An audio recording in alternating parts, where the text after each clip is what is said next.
ವೀಕ್ಷಕರೆಲ್ಲರಿಗೂ ನಮಸ್ಕಾರ. ಕೊಡಗು ಅಂತ ಹೆಸರು ಕೇಳಿದ ತಕ್ಷಣ ನೆನಪಾಗುವಂತಹ ಒಂದು ಪ್ರವಾಸಿ ತಾಣ ಅಂದ್ರೆ ಅಬ್ಬಿ ಫಾಲ್ಸ್.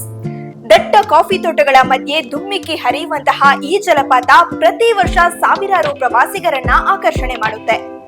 ಇಂದು ನಾವು ನಿಮ್ಗೆ ಅಬ್ಬಿ ಫಾಲ್ಸ್ ಬಗ್ಗೆ ಸಂಪೂರ್ಣ ಮಾಹಿತಿಯನ್ನ ನೀಡಲಿದ್ದೇವೆ. ಈ ವಿಡಿಯೋದಲ್ಲಿ ಅಬ್ಬಿ ಫಾಲ್ಸ್ ಎಲ್ಲಿದೆ, ಹೇಗ್ ಹೋಗ್ಬೇಕು, ಎಂಟ್ರಿ ಫೀಸ್ ಎಷ್ಟು, ಯಾವ ಸಮಯದಲ್ಲಿ ಭೇಟಿ ನೀಡಬಹುದು, ಯಾವ ಕಡೆಯಿಂದ ಫೋಟೋ ತೆಗಿಬೇಕು, ಟ್ರಾವೆಲ್ ಟಿಪ್ಸ್ ಏನು, ಇವೆಲ್ಲವನ್ನ ವಿವರವಾಗಿ ತಿಳ್ಕೊಳ್ಳೋಣ. ಅಬ್ಬಿ ಫಾಲ್ಸ್ ನ ಇತಿಹಾಸ. ಅಬ್ಬಿ ಫಾಲ್ಸ್ ಕೊಡಗಿನ ಅತ್ಯಂತ ಪ್ರಸಿದ್ಧ ಜಲಪಾತಗಳಲ್ಲಿ ಒಂದು. ಬ್ರಿಟಿಷರ ಕಾಲದಲ್ಲಿ ಈ ಸ್ಥಳವನ್ನ ಜಸ್ಸಿ ಫಾಲ್ಸ್ ಅಂತ ಕರೆಯಲಾಗ್ತಿತ್ತು. ನಂತರ ಅಬ್ಬಿ ಫಾಲ್ಸ್ ಎಂಬ ಹೆಸರಿನಿಂದ ಜನಪ್ರಿಯವಾಯಿತು. ಸುಮಾರು 70 ಅಡಿ ಎತ್ತರದಿಂದ ಧುಮ್ಮಿಕ್ಕಿ ಬೀಳುವಂತಹ ಈ ಜಲಪಾತ ಮಳೆಗಾಲದಲ್ಲಿ ತನ್ನ ನೈಜ ಸೌಂದರ್ಯವನ್ನ ತೋರಿಸುತ್ತೆ. ಪ್ರಕೃತಿ ಪ್ರಿಯರು, ಫೋಟೋಗ್ರಾಫರ್ಗಳು ಮತ್ತು ಕುಟುಂಬ ಸಮೇತ ಪ್ರವಾಸಿಗರಿಗೆ ಇದು ಅತ್ಯಂತ ಮೆಚ್ಚಿನ ತಾಣವಾಗಿದೆ. ಅಬ್ಬಿ ಫಾಲ್ಸ್ ಎಲ್ಲಿದೆ, ಹೋಗೋದು ಹೇಗೆ? ಅಬ್ಬಿ ಫಾಲ್ಸ್ ಮಡಿಕೇರಿ ನಗರದಿಂದ ಸುಮಾರು 8 ಕಿಲೋಮೀಟರ್ ದೂರದಲ್ಲಿದೆ. ಮಡಿಕೇರಿ ನಗರದಿಂದ ಕಾರು ಅಥವಾ ಬೈಕ್ ಮೂಲಕ ಸುಮಾರು 15 ರಿಂದ 20 ನಿಮಿಷಗಳಲ್ಲಿ ತಲುಪಬಹುದು. ಬೆಂಗಳೂರಿನಿಂದ ಬರುವವರು ಮೈಸೂರು, ಕುಶಾಲನಗರ ಮಾರ್ಗವಾಗಿ ಮಡಿಕೇರಿಯನ್ನ ತಲುಪಿ ನಂತರ ಅಬ್ಬಿ ಫಾಲ್ಸ್ಗೆ ಹೋಗಬಹುದು.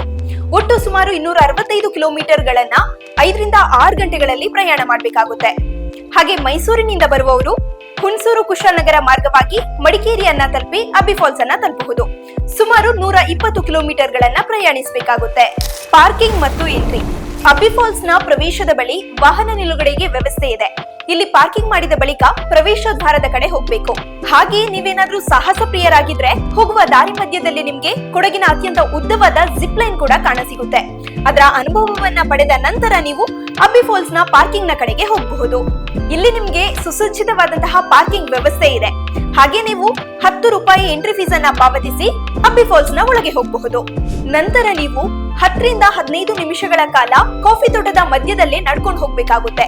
ಈ ಅಬ್ಬಿ ಫಾಲ್ಸ್ ಪ್ರವಾಸದ ವಿಶೇಷ ಆಕರ್ಷಣೆ ಅಂದ್ರೆ ಇದೆ. ಹೋಗೋ ದಾರಿಯಲ್ಲಿ ಕಾಫಿ ತೋಟ, ಮೆಣಸು ಬಳ್ಳಿಗಳು.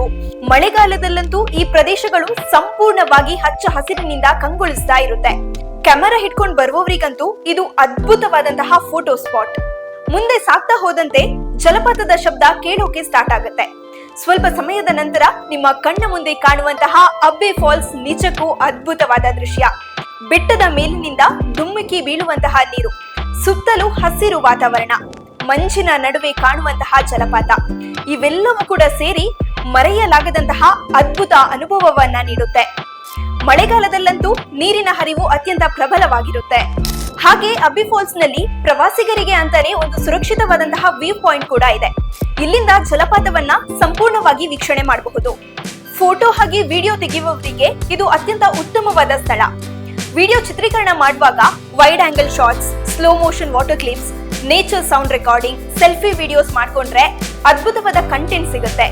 ಆದ್ರೆ ಫೋಟೋ ವಿಡಿಯೋ ತೆಗೆಯುವಂತಹ ಭರದಲ್ಲಿ ನಿಯಮಗಳನ್ನ ಮೀರಿ ಸುರಕ್ಷತಾ ತಡೆಗೋಡೆಗಳನ್ನ ದಾಟಲು ಪ್ರಯತ್ನಿಸಬೇಡಿ. ಅಬ್ಬಿ ಫಾಲ್ಸ್ ನ ಬಗ್ಗೆ ಇರುವಂತಹ ಕೆಲವು ಇಂಟ್ರೆಸ್ಟಿಂಗ್ ಫ್ಯಾಕ್ಟ್ಸ್ ಅನ್ನ ನೋಡೋಣ. ಅಬ್ಬಿ ಫಾಲ್ಸ್ ಕೊಡಗಿನ ಅತ್ಯಂತ ಜನಪ್ರಿಯ ಪ್ರವಾಸಿ ತಾಣಗಳಲ್ಲಿ ಒಂದು. ಜಲಪಾತದ ಸುತ್ತ ಕೂಡ ಕಾಫಿ ತೋಟ ಇರೋದ್ರಿಂದ ಇದೇ ಇದರ ವಿಶೇಷತೆ ಆಗಿರುತ್ತೆ. ಮಳೆಗಾಲದಲ್ಲಿ ಇಲ್ಲಿನ ಜಲಪ್ರವಾಹ ಅತ್ಯಂತ ಶಕ್ತಿಯುತವಾಗಿರುತ್ತೆ. ಪ್ರತಿ ವರ್ಷ ಸಾವಿರಾರು ದೇಶೀಯ ಮತ್ತು ವಿದೇಶಿ ಪ್ರವಾಸಿಗರು ಕೂಡ ಇಲ್ಲಿಗೆ ಭೇಟಿಯನ್ನ ನೀಡ್ತಾರೆ.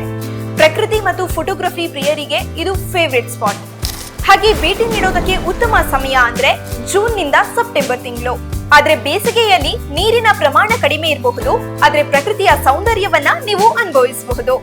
ಜೊತೆಗೆ ಬರುವಂತವರಿಗಿರುವಂತಹ ಕೆಲವು ಟ್ರಾವೆಲ್ ಟಿಪ್ಸ್ ಅಂತ ಹೇಳಿದ್ರೆ, ಅಬ್ಬಿ ಫಾಲ್ಸ್ಗೆ ಬರುವಾಗ ಆದಷ್ಟು ಬೆಳಗ್ಗೆ ಭೇಟಿ ನೀಡಿ.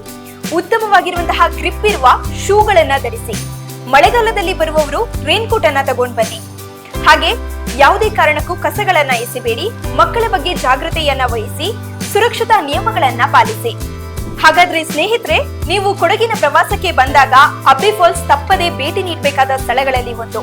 ಕಾಫಿ ತೋಟಗಳು, ಪ್ರಕೃತಿಯ ಸೌಂದರ್ಯ ಹಾಗೆ ಅದ್ಭುತವಾದ ಜಲಪಾತದ ಅನುಭವವನ್ನ ನೀವು ಒಂದೇ ಸ್ಥಳದಲ್ಲಿ ಪಡೆಯಬಹುದು. ಈ ವಿಡಿಯೋ ನಿಮ್ಗೆ ಇಷ್ಟ ಆಗಿದ್ರೆ ಲೈಕ್ ಮಾಡಿ ಮತ್ತು ಶೇರ್ ಮಾಡಿ.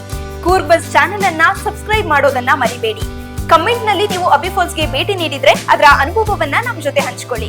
ಮುಂದಿನ ವಿಡಿಯೋದಲ್ಲಿ ಕೊಡಗಿನ ಮತ್ತೊಂದು ಸುಂದರ ಪ್ರವಾಸಿ ತಾಣದೊಂದಿಗೆ ಭೇಟಿಯಾಗೋಣ. ಧನ್ಯವಾದಗಳು.